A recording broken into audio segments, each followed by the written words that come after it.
Ce qui s'est passé en Casamance, c'est qu'il y a eu un gendarme. J'insiste, je signe et je persiste. Malgré les dénégations mensongères, excusez-moi du terme, du ministre de l'Intérieur, il y a eu l'intervention d'un gendarme reconnu, identifié. C'est le gendarme Mendy. Je ne fais pas un focus sur ce gendarme, qui est un petit frère, avec qui je partage la même région, qui n'est en réalité qu'un agent qui agissait sous ordre. Donc je ne voudrais pas qu'on pense que nous nous focalisons sur ce gendarme. Ce qui nous intéresse, c'est ce qu'il y a derrière ce gendarme. Accompagné d'autres gendarmes et un chauffeur. Parce que c'est lui qu'on a formellement identifié. C'est rendu à Lindiane, c'est l'un de nos collecteurs de parrainage. C'est rendu au siège de notre parti à Ziguinchor. C'est rendu à mon domicile familial chez ma mère. Se sont même rendus, j'allais dire, pour se livrer à un harcèlement et réclamer nos fiches de parrainage. C'est comme ça que cela s'est passé. Ils sont retournés à la caserne avec des renseignements. Les officiers de police judiciaire de la section de recherche ont procédé à l'audition de responsables politiques et un procès verbal en a ainsi été dressé et signé de façon obligée par les responsables politiques de PASTEF en l'absence d'avocats. En l'absence d'avocats. À ce niveau, la stratégie consistait à envisager une arrestation des responsables qui seraient mis en garde à vue puis déférés au parquet. Le procureur allait signer le juge d'instruction pour l'ouverture d'une information. Et sous ce prétexte,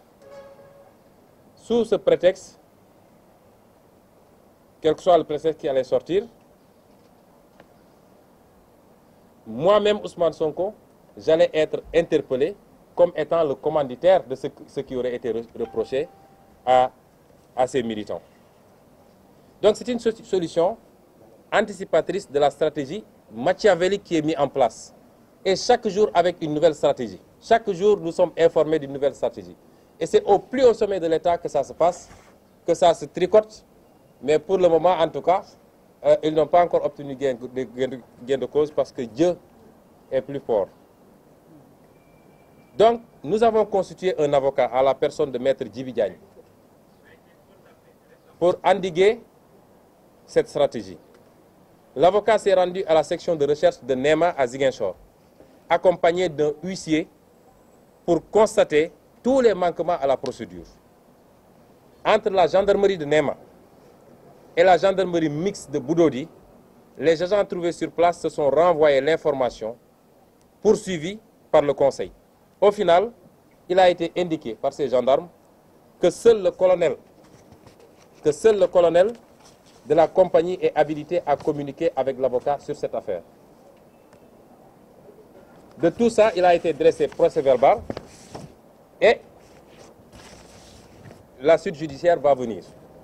En conclusion, la gendarmerie précise que les responsables de PASTEF avaient été entendus dans le cadre normal de renseignement.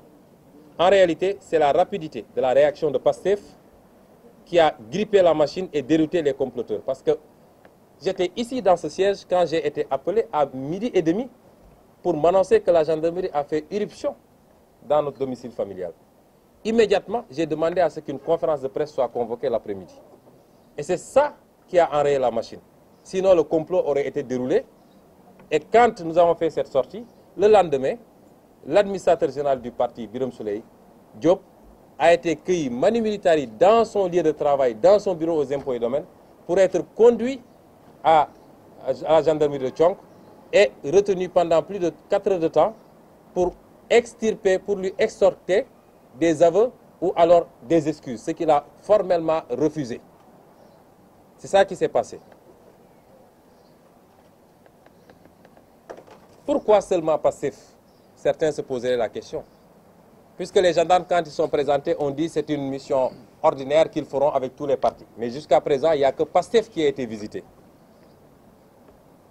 Parce qu'en réalité, je disais tantôt que le lion qui dort, mais je crois qu'il ne dort plus. À la seule évocation du nom de Ousmane Sonko, c'est des hystéries globales, probablement au cœur du palais même. Et c'est dans cette stratégie de ciblage qu'on a essayé d'intimider. Pourquoi cibler les responsables de Lindiane? Parce que c'est le fief électoral qui fait gagner Ziguinchor, simplement. Pourquoi la gendarmerie se mêle du déroulement du processus électoral? Car c'est simplement parce que ce sont les seuls officiers de police judiciaire hiérarchiquement liés au ministre de l'Intérieur qui, par ailleurs, est chargé des élections. Et vous vous rappelez, c'est ce même ministre de l'Intérieur qui a dit que la brigade de recherche n'intervient pas à Ziguinchor, alors qu'il y a une section de recherche permanente à Ziguinchor. C'est extraordinaire. L'absence d'un dispositif cohérent de contrôle de l'étendue des opérations de parrainage, car à part le Conseil constitutionnel, dont la mission est restreinte en ce qu'elle ne contrôle qu'au moment de la remise des fiches de parrainage et qu'au moment de la vérification des signatures aux fins de validation, le reste est un vide juridique. C'est ce qui justifie que la gendarmerie prétexte qu'il s'agit de renseignements. En définitive, il s'agit d'une forfaiture et nos avocats y travaillent pour la manifestation de la vérité et pour le respect des principes démocratiques.